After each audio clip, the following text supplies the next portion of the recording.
friends, this is Kelsey. Thank you for stopping by Essentially Booked today. I am so happy you're here, and it's really hard to believe that it is finally fall. It's September. It has been like 90 degrees of late here in Iowa, so it's been really hard to channel fall. I only decorated for fall, honestly, because I wanted to film this video. So today I'm doing the Finally Fall book tag. I've seen Mel do this. I've seen Gabby do this. I've seen Kara do this. So I just really wanted to do this fall tag. I saved it last year and I'm like, oh, this will be fun. And I haven't really done a book tag in a while, so I figured it would just be some fun content to put up. It is in the 70s today, so I'm finally starting to feel like it's closely getting to fall. Like, I had to send my son to school in a long sleeve shirt today, or to daycare. I've got my sweatshirt on. It is the biggest rivalry in my state this weekend, the Iowa State game. I am a proud Cyclone. They're my alma mater, so go State. My husband cheers for the other team and it's really annoying.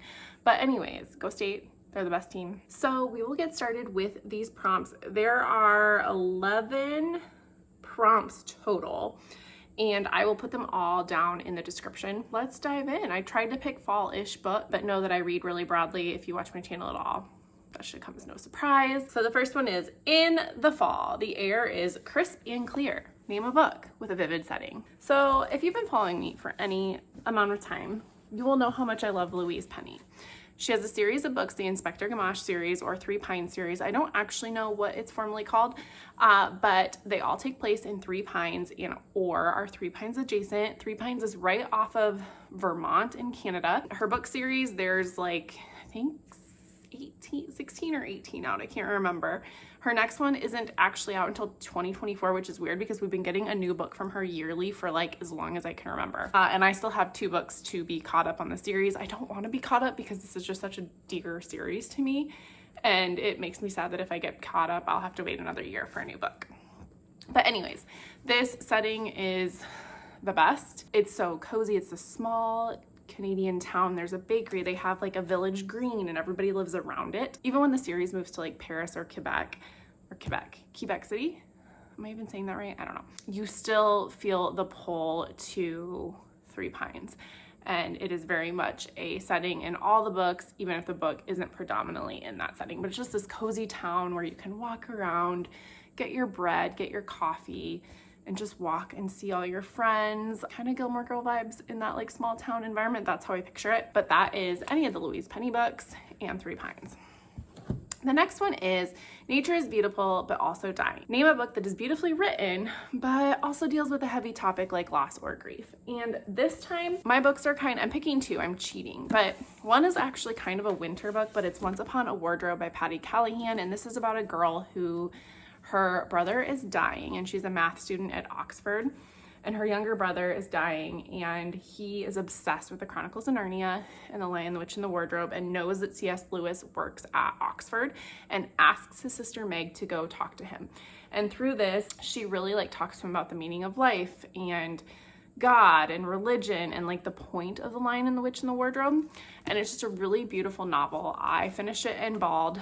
But it's one I want to read every December, which is a winter recommendation, I guess, but it just covers the reality of losing a sibling, knowing someone's going to die and grief, but also living life to the fullest. It is such a beautiful book and it deals with so many heavy things, but it's perfect. And then my other recommendation is Harry's Trees by John Cohen. And this has kind of the forest vibes, but it also it's about the power of books, the power of reading. Harry is the main character. He's lost his wife and he kind of gets swept into the life of this young girl and her mom. And everybody's dealing with tragedy and just how they come together dealing with the grief that they have, but also the power of books, the power of storytelling, the power of using your imagination. This book is such a treat and a delight, and I don't know, it's like a feel-good hug in a book, and I just really adored it. Okay, the next one is Fall is Back to School Season. Share a nonfiction book that you love. I was thinking about this, and I was gonna do a nonfiction book that you guys are all probably expecting, but instead, I'm doing famous Supreme Court cases. I'm an attorney.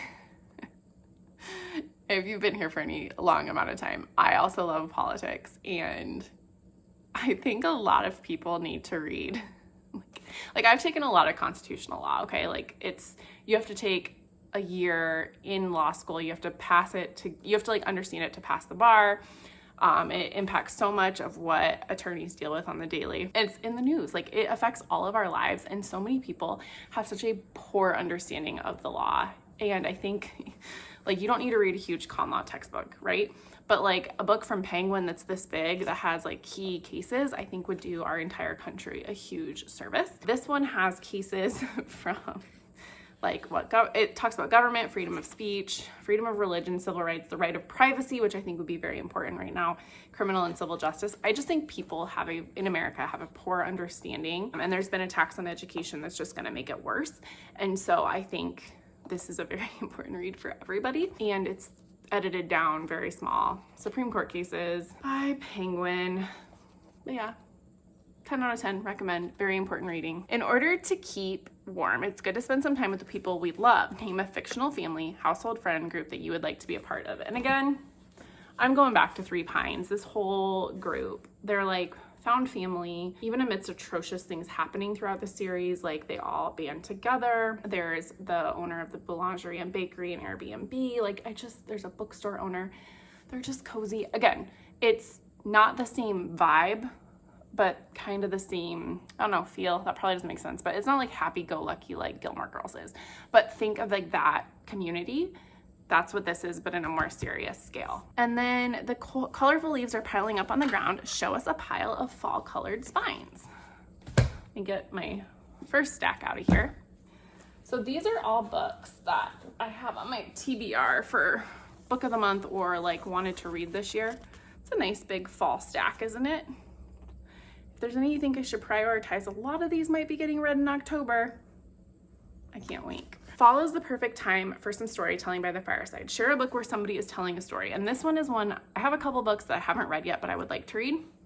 And this was actually a really hard prompt for me because I could think of a few, but like couldn't find the book. So Never Let Me Go by Kazu Ishiguro. I've never read this. I know that it's a huge spoiler, so I don't really want to talk about it, but I do know it's like somebody telling a story. The Nights Are Getting Darker. Share a dark, creepy read. Here's one that I'm hoping to read in October. It is The Only Good Indians by Stephen Graham Jones. I've never read Stephen Graham Jones, and I know this is a beloved book by many, and I've heard it's creepy.